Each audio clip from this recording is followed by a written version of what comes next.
오늘 메시지의 주제는 좀 죄송하지만 죽음에 관한 겁니다. 오늘 스데반이 죽습니다. 지난주 사도행전 7장 초반에 사도 스데반이 설교를 시작해요. 그리고 그 설교의 내용은 여러분이 잘 아는 구약의 구속사의 내용입니다. 아브라함부터 하나님이 부르셔서 여러 모세와 또 많은 왕들을 통해서 어떻게 하나님이 예수 그리스도에 이르기까지 복음을 전해 나가셨는가, 구약을 꿰뚫는 스데반 집사님의 긴 설교가 7장 전반에 기록되어 있습니다. 그 설교 하나하나를 보는 것도 굉장히 은혜예요.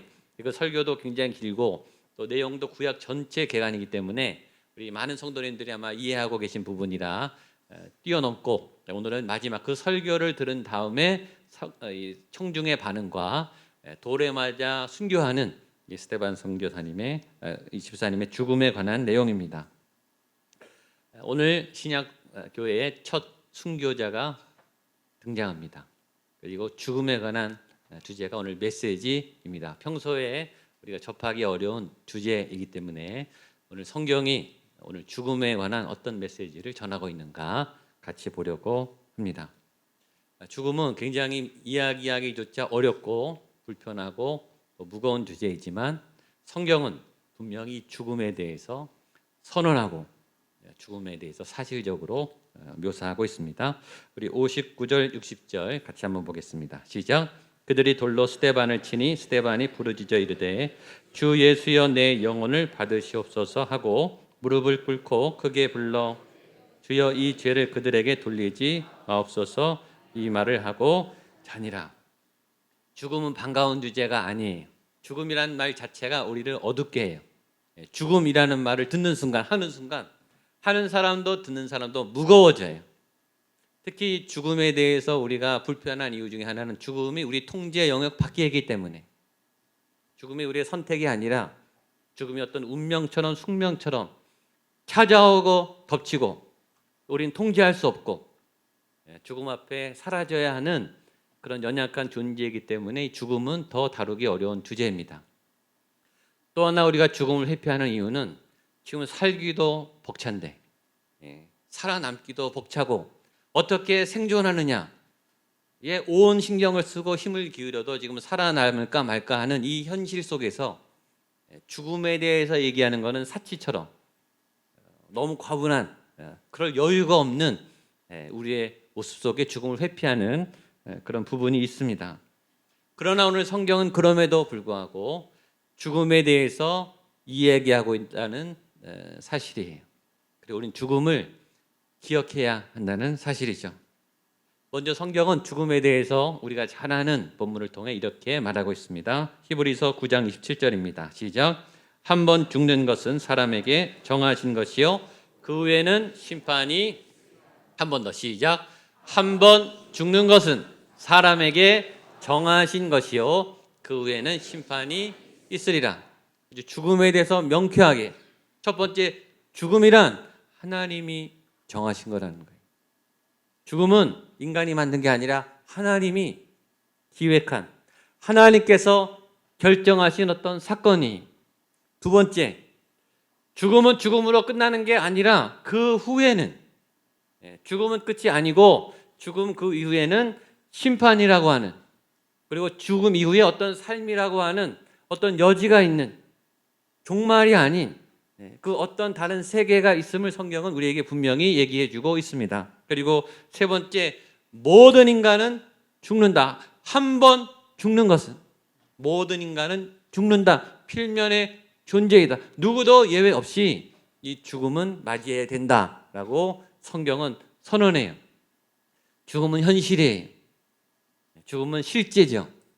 죽음은 머릿속의 관념이나 추상적인 어떤 아이디어가 아니라 죽음은 실제예요. 어제도 이 세상에 누군가가 세상을 떠나셨어요. 오늘도 누군가가, 우리가 아는 분이든 그렇지 못한 분이든 이 세상 어느 곳에 오늘도 죽음이 발생합니다. 그리고 오늘 죽음의 기로에서 생명이 왔다 갔다 하는 분들도 사실은 많이 있습니다. 죽음은 굉장히 현실적인 사실이에요. 성경은 이 죽음에 대해서 창세기에 이렇게 말하고 있습니다. 창세기 5장에는 아담의 계보가 나와요. 창세기는 시작에 관한 책이죠. 창세기는 생명의 창조, 세상의 시작도 있지만 죽음도 시작했다고 말하고 있어요. 창세기 5장 4절로 8절에 이런 메시지가 있습니다. 같이 보겠습니다. 계보가 족보가 나오는데요. 시작. 아담은 셋을 낳은 후 800년을 지내며 자녀들을 낳았으며 그는 930세를 살고 죽었더라. 셋은 105세에 에노스를 낳았고 에노스를 낳은 후 807년을 지내며 자녀들을 낳았으며 그는 910세를 살고 죽었더라. 성경에 죽었더라 이런 말이 나와요. 특별히 5장에 많이 나와요. 족보를 말하면서 아담의 계보를 말하면서 죽었더라는 말이 반복적으로 8번이나 나와요. 듣기 싫죠. 우리는 죽음이 불편해요. 그럼에도 불구하고 성경은 죽었더라 반복해서 강조하고 있습니다. 왜 우리가 다 아는데 굳이 말 안 해도 우리가 죽는 거 아는데 왜 성경은 굳이 이 불편한 말을 반복적으로 강조하며 우리에게 말하고 있을까요? 그 메시지를 우리가 들어야 되겠죠. 여러분, 성경은 기록 목적이 있어요. 성경에 기록한 성경을 하나님이 우리에게 주신 목적 다 아시죠? 한번 보겠습니다. 요한복음 20장 31절입니다. 시작. 오직 이것을 기록함은 너희로 예수께서 하나님의 아들 그리스도이심을 믿게 하려 함이요 또 너희로 믿고 그 이름을 힘입어 생명을 얻게 하려 함이니라. 아멘. 하나님이 성경을 우리에게 주시면서 뭐라 그랬냐면 이 성경을 기록한 이유는 두 가지. 첫 번째, 너희로 하나님의 아들 예수가 그리스도 예수님이 구원자임을 믿게 하기 위해서. 두 번째, 그분을 믿으면 어떤 일이 생기는가? 그분을 믿으면 생명을 얻게 된다. 성경의 기록 목적은 생명이. 믿으시죠? 네, 여러분 꼭 기억하세요. 성경은 왜 쓰였나? 생명이. 성경의 목적은 생명. 성경은 그래서 생명책이에요. 그래서 성경을 읽으면 생명이 임하는 거예요. 이 생명은 우리와 같은 이런 생명이 아니고 죽지 않는 생명, 죽어도 부활하는 생명, 원래 하나님이 태초에 계획하신 죽음이 없는 생명, 아주 강력한 생명이에요. 그러니까 성경책을 읽으면 성경 안에 진리를 받아들이면 그런 영원한 생명이 우리에게 부어진다는 거예요. 성경의 기록 목적은 거기에 있어요. 그런데 왜 생명책인 성경은 죽음을 얘기하는가? 그렇죠? 생명을 얘기하는 것도 모자랄 텐데 왜 이렇게 많은 죽음에 대한 얘기를 하는가? 불편하게. 여러분, 생명을 이해하는 방법의 하나예요. 생명이 뭘까요? 생명은 이해하기가 굉장히 어려운 주제예요. 생명은 굉장히 광범위해요. 그래서 생명을 이렇게 접근하는 거죠. 그러면 생명이 없는 죽음을 이해함으로 생명을 이해하게 된다는 거예요. 그래서 성경은 죽음을 이야기하고 있습니다. 우리가 건강할 때는 건강이 얼마나 소중한지 몰라요. 물론 알아요. 그래서 운동도 하고 식사도 관리하고 정기검진도 체크를 하죠. 그러나 건강이 얼마나 중요한지는 아파보면 알아요. 건강을 잃을 때 건강이 이렇게 중요한 거구나. 우리는 그때 깨닫는다고요. 우리가 평소에 보이는 거는 당연하다고 생각해요. 잘 보일 때는 몰라요. 시력이 약해지고 안 보여 보세요. 1시간도 못 견딜 거예요. 보는 게 얼마나 기적적이고 소중한 건지를 그때 깨달아요. 우리가 소중한 것의 가치를 있을 때는 몰라요. 근데 언제 깨닫는가? 잃어보면 알아요. 두 다리가 건강하게 걸어 다닐 때는 아무 불편함이 없어요. 다리를 다쳐서 기부스를 하든지 휠체어를 타보면 계단 앞에만 가면 절망스러워요. 한번 밖에 나가서 산책한다는 게 기적과 같은 일이에요. 걷는다는 게 얼마나 신기한 일인지, 그게 얼마나 중요한지를 우리는 언제 깨닫느냐 하면 잃었을 때 깨닫는다. 시간이 얼마나 소중한가? 시간이 1분 30초 이렇게 막 촉박하게 우리가 한테 압박을 올 때 1분만 더 있었으면 좋겠다. 10분만 더 있었으면 좋겠다. 그 간절함이 시간이 모자랄 때 생기는 거예요. 가족은 얼마나 소중한가? 아내는 얼마나 소중한가? 남편은 얼마나 소중한가? 우리 아들, 딸은 얼마나 소중한가? 같이 있을 때도 알지만 그 자리가 비워보세요. 얼마나 허전한지, 얼마나 휑한지, 그 사람이 줬던 그 사랑과 그 사람이 줬던 그런 따뜻한 만남의 복이 얼마나 귀한지를 우리는 없어봐야 깨닫는다고요. 어리석어요. 우리가 공동체 훈련이나 수련회에 가면 이런 훈련을 하죠. 만약 상상으로 내 생명이 한 달 남았다면, 가정으로 만약에 병원에서 당신이 이제 한 달밖에 못 삽니다 라는 시한부 판정을 만약에 받았다면 당신은 한 달을 어떻게 쓸 겁니까? 이런 워크숍을 하잖아요. 그러면 그 남은 한 달이 어떻게 느껴집니까? 하루하루가 천국 같아요. 그럼 한 달을 갈 것도 없고요.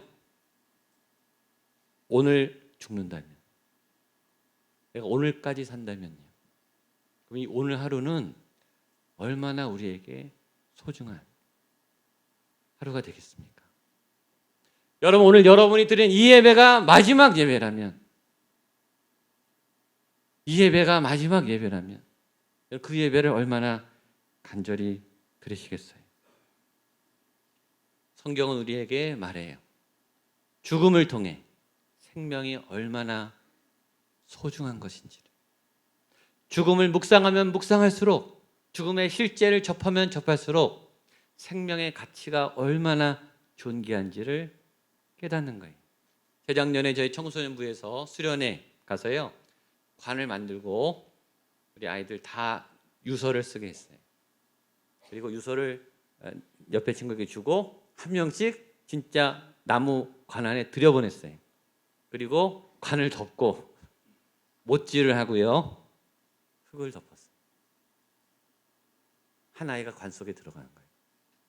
그리고 유언장을 밖에서 읽어줬어요. 그 교사까지 다 해봤어요. 다 철철철 울고 회개하고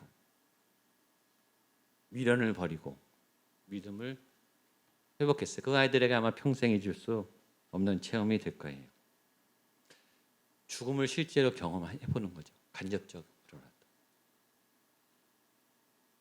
성경이 죽음에 대해서 이렇게 알려주는 또 하나의 이유는 그 현실과 그 사실을 인정하고 있는가, 수용했는가, 그리고 준비했는가 라고 우리에게 도전을 주고 있는 거예요. 우리는 알죠. 내가 죽는다는 걸 그거 모르는 분이 어디 있겠어요. 근데 우리의 죽음은 아까 말했지만 머릿속에 있어요. 관념 속에. 근데 우리가 건강검진을 받든지 몸이 좀 안 좋아서 병원에 갔을 때 큰 병을 만약에 발견하고 진단을 받고 대부분 충격을 받아요. 어떤 장례식을 많이 가죠. 잘 준비된, 죽을 것을 잘 이 고인이 준비하고 가족들도 잘 준비된 그런 장례식도 있고, 갑작스럽게 질병이나 사고로 장례를 치는 경우도 있어요. 그러나 대부분 다 유가족들은 당황하고 힘들어요. 그 말은 뭐냐면 우리가 죽는 걸 알지만 의외로 준비하고 있지 않다. 그 말은 우리가 체험적으로 나의 죽음을 현실적으로 인정하거나 받아들이지 않고 있다라는 것과 똑같아요. 오늘 어떻습니까, 여러분? 오늘 죽으면 괜찮으시겠습니까? 준비가 되셨습니까? 미련이 없이 주님 감사합니다, 천국으로 가시겠냐고요. 우리는 전혀 준비가 안 돼 있는 거예요. 그리고 사실 죽음은 굉장히 준비하기 어려운 것 중에 하나예요. 준비를 아무리 내가 잘 준비하려고 해도 자녀가 부모님의 준비, 이 죽음에 대해서 먼저 얘기를 꺼낼 수가 없어요. 불효막심한 사람이 되죠. 감히 어떻게 부모님이 멀쩡히 살아계신데 죽음에 대해서 얘기합니까? 그건 안 되는 거죠. 그게 우리의 전통적인 상식이에요. 그럼 부모가 먼저 자녀에게 얘기를 꺼내냐? 그것도 잘 어려운 거예요. 아이들이 말을 막 무슨 그런 말씀을 하세요? 오래 사셔야지. 한국에서 그런 얘기를 하는 거는 안 되는 거예요. 얘기를 할 수가 없어요. 그러면 내가 내 죽음을 준비해야 되는가? 그것도 어색한 거예요. 내가 죽은 다음인데, 그렇죠? 내 죽음을 내가 어떻게 쑥스럽기도 하고, 내가 할 수 있는 것도 아니고. 굉장히 이걸 어떻게 하는가에 대한 고민을 사실은 해야 되는 거예요. 성경은 분명히 말해요. 우리는 반드시 죽는다. 나는 반드시 죽는다. 우리 부모님도 반드시 돌아가신다. 우리 자녀도 그러면 안 될 것 같지만 그러나 반드시 죽죠. 그 사실을 인정하고 수용함으로 우리는 죽음을 준비해야 되는 거예요. 죽음을 준비하는 것이 지혜로운 거예요. 그러면 죽음을 어떻게 준비해야 되는가에 대한 가이드라인이 오늘 본문에 있는 거예요. 성경은 오늘 스데반의 죽음에 대해서 자세히 묘사하고 있습니다. 스데반은 여러 죽음의 하나예요. 그러나 우리가 바라봐야 될 어떤 죽음의 모델을 보여주고 있습니다. 그는 순교했습니다. 우리 59절 60절입니다. 시작. 그들이 돌로 스데반을 치니 스데반이 부르짖어 이르되 주 예수여 내 영혼을 받으시옵소서 하고 무릎을 꿇고 크게 불러 이르되 주여 이 죄를 그들에게 돌리지 마옵소서 이 말을 하고 자니라. 이건 굉장히 중요한 주제. 하나님이 순교를 받으셨다. 확대하면 하나님이 고난의 예배를 받으셨다. 하나님이 오늘 스데반이 순교하도록 허락하시고 방치하세요. 이 부분을 이해하고 받아들이는 것은 신앙의 굉장히 중요한 포인트입니다. 이상해. 성경의 한 부분은 우리가 믿는 하나님은 우리를 사랑하시는, 우리를 보호하시는, 법과 공의와 질서를 지키시는 공의의 하나님, 사랑의 하나님, 산성과 방패와 피난처와 도움이 되시는 그런 아버지 하나님이. 그런데 오늘 우리가 만나는 하나님은 그런 하나님으로 나타나지 않으세요. 성경에는 하나님의 무한한 사랑과 하나님이 너를 눈동자처럼 보호하고 지키신다고 하는 수많은 약속의 말씀들이 있어요. 우린 그 말씀을 믿죠. 한 예만 보겠습니다. 이사야 49장 15절 16절 같이 한번 보겠습니다. 시작. 여인이 어찌 그 젖먹는 자식을 잊겠으며 자기 태어난 아들을 긍휼히 여기지 않겠느냐. 그들은 혹시 잊을지라도 나는 너를 잊지 아니할 것이라. 내가 너를 내 손바닥에 새겼고 항상 내 앞에 있나니. 세상에서 가장 위대한 사랑이 부모의 사랑인데 부모의 사랑도 실수가 있고 상처가 있어요. 그들은 혹시 잊을지라도, 부모님들은 실수할지라도, 세상의 가장 위대한 사랑이 놓칠지라도 나는 결코 너희를 놓치지 않는다. 너희를 손바닥에 새겼다. 낮에 해와 밤의 달이 너를 상하고 했지 아니하도록 너의 출입을 지켜준다. 우리가 믿는 하나님은 그런 하나님이라고요. 그런 하나님이면 이럴 때 나타나셔야 되죠. 사실은 그렇죠. 이 스데반이 절체절명의 위기에 자기는 아무것도 할 수 없는 하나님의 도움이 전적으로 필요한 바로 그 순간에 나타나셔야 위대하고 강하신 나의 주 하나님, 나의 산성 되신 하나님을 경험하죠. 근데 하나님은 이 순간에 아무것도 안 하세요. 마치 비겁한 도망자처럼 도망가셨는지, 외면하시는지, 능력이 없으신 건지 잠잠하세요. 스데반이 처절하게 맞아 죽는 장면을 그냥 지켜보세요. 스데반이 자기 잘 살자고 한 것도 아니고 하나님을 위하여, 예수님의 영광을 위하여, 복음을 위하여 전도하다가 이렇게 돌에 맞고 있는데 하나님은 가만히 계신다고요. 왜 하나님은 그러실까요? 우리는 그 이유를 알아요. 하나님은 스데반만 그렇게 하신 게 아니라 구약의 수많은 왕들과 제사장과 선지자들이 핍박과 고난을 받을 때도 그렇게 하셨어요. 때로 하나님은 기적을 일으켜서 적군을 물리쳐 주시고 승리하게 하셨지만, 치료해 주셨지만, 대부분 많은 부분 하나님은 고통에 방치해 두세요. 그리고 그들이 그 고통 중에서 눈물로 드리는 예배와 찬양을 기쁘게 받고 계세요. 이 구절을 한번 보겠습니다. 시편 51편 17절 다윗의 시편입니다. 시작. 하나님께서 구하시는 제사는 상한 심령이라. 하나님이여 상하고 통회한 마음을 주께서 멸시하지 아니하시리이다. 하나님께서 구하시는 제사는 상한 심령이라. 고통이 있는데, 절망이 있는데, 아픔이 있고 하나님이 안 도와주는 것 같은데 그럼에도 불구하고 나는 나의 하나님을 영원히 찬양합니다. 그럼에도 하나님은 나의 왕이심을 내가 믿습니다 라고 상한 심령을 안고 통회하며 고통 중에 예배하는 그 예배를 하나님은 기쁘게 받으신다라는 거예요. 하나님을 이해할 수 없으십니까? 아니에요. 사람도 그렇거든요. 여러분, 우리가 상대방에게 가장 큰 사랑, 과분한 사랑을 받을 때는 언제냐면 그 상대가 나를 위해 굉장히 값비싼 무언가를 희생해 줬을 때, 상대방이 나를 위해서 피를 흘렸을 때, 뭔가 자신의 값진 것을 포기하고 나 같은 사람을 위해서 헌신했을 때 우리는 그 사람의 사랑이 진짜인 걸 그때 확인하는 거예요. 우리도 그래요. 쉽게 예를 들면 큰 선물을 받았단 말이에요. 비싼 선물, 큰 선물. 선물이 거저 생깁니까? 그 사람이 큰 돈을 쓴 거예요. 그 사람의 희생이죠. 그 사람이 그 선물을 고민했고 시간을 냈고 자신의 많은 재산의 일부를 헌신했죠. 그 피와 희생과 배려가 담긴 선물이 크면 클수록 받은 사람은 감동해요. 그게 선물의 의미죠. 공짜 선물은 감동이 적어요. 보다가 길거리에서 주운 것 같은 그런 성의 없는 선물은 상처를 줘요, 여러분. 어떤 분들은 말로 다 때우는 분이 있어요. 말로. 희생은 하나도 없고 말로 다 해요. 그건 선물이 없는 거예요. 그거는 감동이 없는 거죠. 사랑이 없는 거예요. 부활하신 예수님이 베드로에게 이렇게 말했어요. 베드로야, 네가 나를 사랑하느냐? 베드로가 말해요. 네 주님, 내가 주님을 사랑합니다. 여러분, 사랑이 말로 하는 겁니까?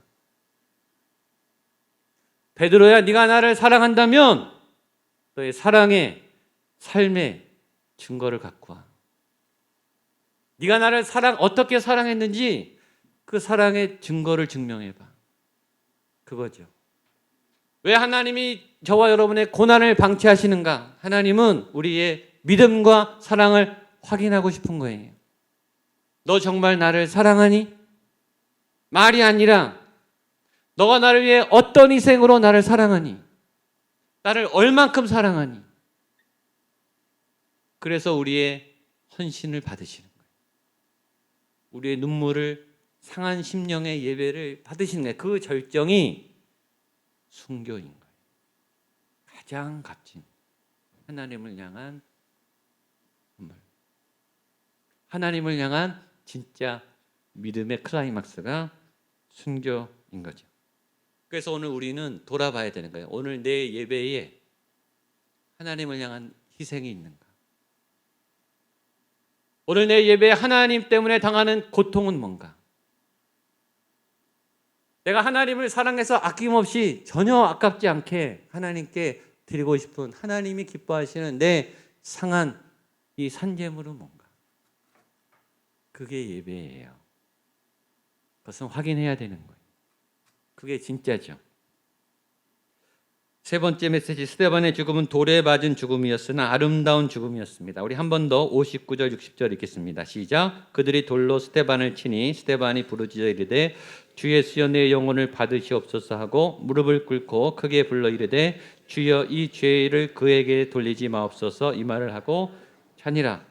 여러분, 죽음이 우리에게 주어진 필연이라면, 반드시 우리가 죽어야 한다면 어떻게 죽을 것인가는 우리의 선택이에요.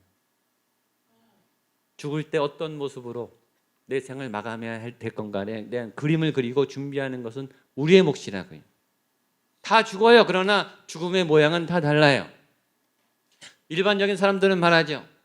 9988 오래 장수하고 건강하게 아프지 않고 갑자기 고통 없이 죽었으면 좋겠다. 대부분은 그렇게 못해요. 대부분은 많이 아프셔서 요양원에 들어가시고 치매를 앓으시고 죽음의 고비를 몇 번 넘기시고 그렇게 돌아가시죠. 오랜 질병의 고통을 받고 우리는 서서히 죽습니다. 갑작스런 재난이나 갑작스런 질병이나 사고로 돌아가시는 분도 있습니다. 그러면 안 되지만 우리 뉴스를 통해서 폭행이나 끔찍한 사례로 그렇게 죽음을 당하는 분도 계십니다. 한국에 유행하는 스스로 죽음을 선택하는 자살이라고 하는 잘못된 죽음도 있습니다. 그리고 오늘 순교가 있어요. 여러분은 어떤 죽음을 원하십니까? 오늘 스데반은 젊은 시절에 본인이 원하는 죽음은 아니었으나 아름다운 죽음입니다. 이 죽음이 아름다운 세 가지 이유가 있어요. 첫 번째는 그가 마지막에 죽음의 공포에 휩싸여서 두려움 속에, 후회 속에 죽은 게 아니고 천사의 얼굴을 하고 평화롭게 떠났다는 거예요. 내 죽음의 이 생의 마지막 순간에 죽음의 공포에 휩싸여서 두렵게 죽는 게 아니고 하나님이 주는 평안 안에 천사의 얼굴을 하고 평안하게 떠나는 죽음. 그런 그림을 그리시기를 축복합니다.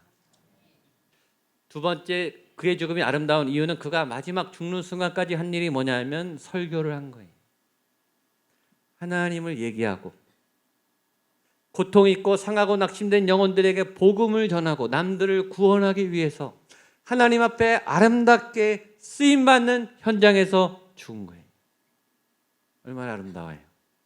세 번째, 그의 죽음이 아름다운 이유는 그가 죽을 때 하늘이 열리고 하나님의 영광을 보고 아주 광채나는 그런 하나님의 환영 속에 세상을 떠난 거예요. 이런 죽음을 맞이하게 된다면 얼마나 행복하겠어요. 그 광채와 영광이 얼마나 감동적이었는지 그가 돌에 만다 죽는 아픔을 이길 만큼 죽는 것도 모를 만큼 그는 그 환상적인 황홀한 하나님의 임재와 영광 가운데 마지막 떠났어요. 너무너무 아름답죠. 그리고 마지막 오늘 성경은 그 스데반이 죽은 것을 죽었다라고 말하지 않고 잔다 이렇게 말했다는 거예요. 59절 60절입니다. 한 번 더 보겠습니다. 시작. 그들이 돌로 스데반을 치니 스데반이 부르짖어 이르되 주 예수여 내 영혼을 받으시옵소서 하고 무릎을 꿇고 크게 불러 이르되 주여 이 죄를 그들에게 돌리지 마옵소서 이 말을 하고 자니라. 죽은 게 아니라 자니라. 이 얘기를 예수님도 하셨어요. 우리 누가복음 8장 52절입니다. 시작. 모든 사람이 아이를 위하여 울며 통곡하며 예수께서 이르시되 울지 말라 죽은 것이 아니라 잔다 하시니. 회당장 야이로의 딸을 살리실 때 다 죽었다고 우는데 예수님이 죽은 게 아니다 울지 말아라 잔다. 소녀야 일어나라 달리다고 그 상황입니다. 성경은 스데반을 죽었다고 말하지 않고 잔다라고 말합니다. 이거는 정말 획기적인 해석이, 죽음에 대한 전혀 놀라운 새로운 해석이, 죽음은 끝인데 자는 거는 끝이 아니잖아요. 죽음은 비극적이고 아픈데 자는 것은 평온하잖아요. 그냥 일상의 한 부분처럼 매일매일 있는 일처럼 그냥 잤다는 거예요. 근데 자는 게 끝이 아니라 다시 일어나는 어떤 소망과 미래와 희망이 있는 그런 상태가 죽음이라는 거예요. 주님이 새로운 해석이죠. 죽음에 관한 두려움과 공포에 휩싸여 있는 죽음에 대한 우리 저주받은 이 몸이 잔다, 다시 일어난다, 영원히 살아간다라고는 생명의 약속을 주는 표현을 하고요. 영생에 있는 자들에게 언급할 수 있는 죽음에 대한 성경적 표현이, 이 메시지가 여러분에게도 저에게도 적용되기를 축복합니다. 잠자는 것처럼 이 세상을 떠나는 아름다운 죽음. 사도 바울은 나는 날마다 죽노라 그랬습니다. 날마다 죽는다는 말은 바꿔 말하면 날마다 다시 사는 거죠. 날마다 죽고 날마다 다시 사는 부활의 삶을 살게 되기를 축복합니다. 근데 여러분, 날마다 죽었다는 말은 뭘까요? 매일 자기를 정리했다는 거예요. 매일 내가 이 세상을 떠날 것처럼 삶을 정리하고 살았다는 뜻이에요.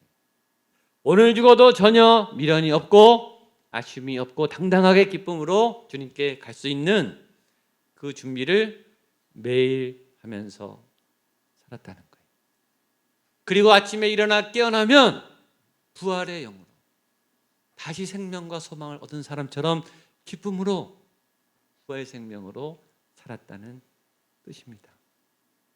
저는 이 부활 신앙이, 날마다 죽는 십자가의 신앙이 저에게도 여러분에게도 회복되기를 주님의 이름으로 축복합니다. 기도하겠습니다. 하나님 아버지, 주님 안에 주의 영광을 보며 가장 아름다운 얼굴로, 가장 주님이 기뻐하시는 모습으로 이 땅을 마감할 수 있는 준비를 저희가 할 수 있도록 주의 거룩한 성경의 지혜를, 하나님의 말씀의 메시지를 받아들이고 준비하는 지혜로운 하나님의 백성들 되게 하여 주시옵소서. 예수님의 이름으로 기도하옵나이다.